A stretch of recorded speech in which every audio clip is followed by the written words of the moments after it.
Chapter 3 Designs and Desires. Damian was obsessed with his work. Skyline Towers wasn't just a building to him, it was his legacy.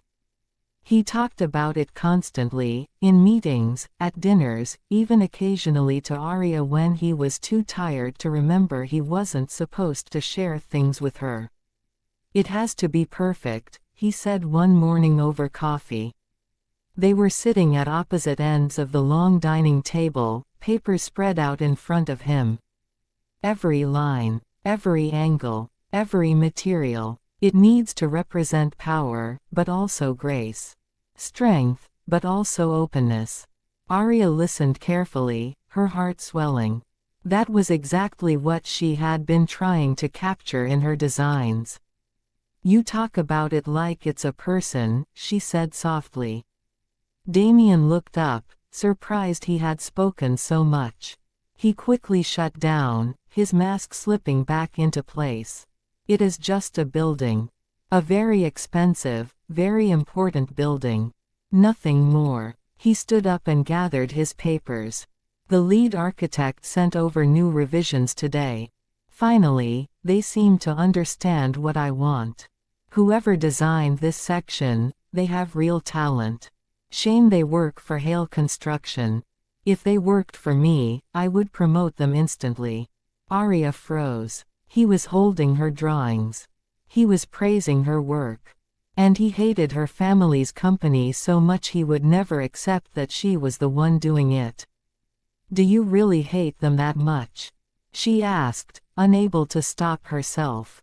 "My father's company." Damian's expression hardened. "They cut corners. They waste resources. They care more about profit than quality.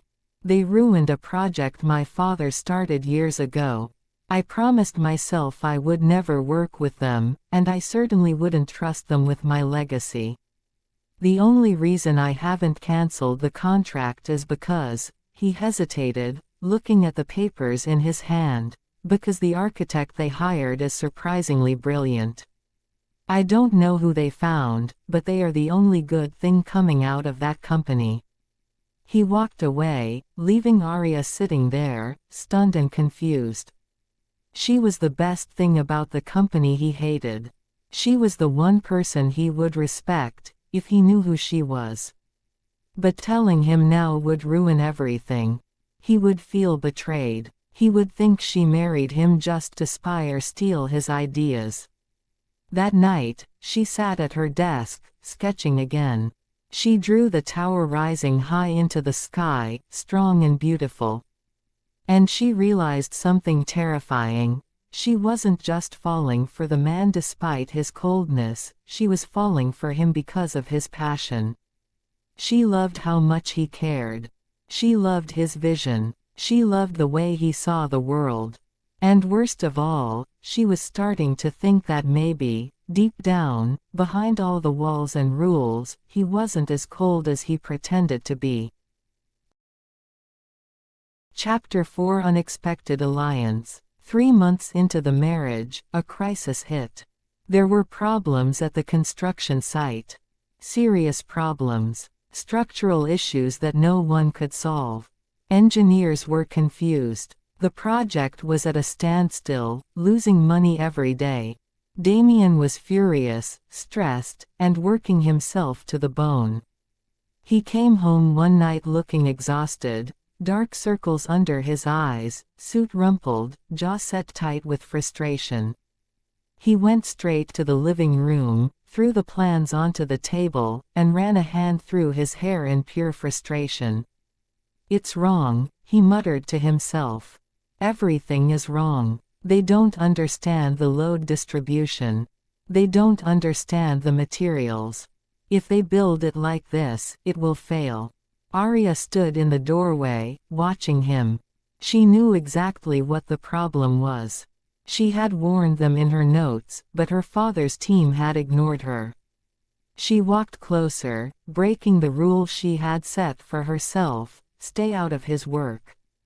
"May I see?" she asked softly. Damian looked up, ready to snap at her to leave, but something in her expression stopped him. He nodded reluctantly. Aria leaned over the plans, her eyes scanning the lines instantly. She pointed to a section near the base. Here, this support beam is placed too far out. It creates uneven weight distribution. And here, you are using standard steel, but for this height and wind load, you need the reinforced alloy. It adds cost, yes, but it's the only way to make it safe. Damian stared at her. He stared at where her finger touched the paper. He stared at the solution she had just given him in 10 seconds that his engineers had been struggling with for weeks.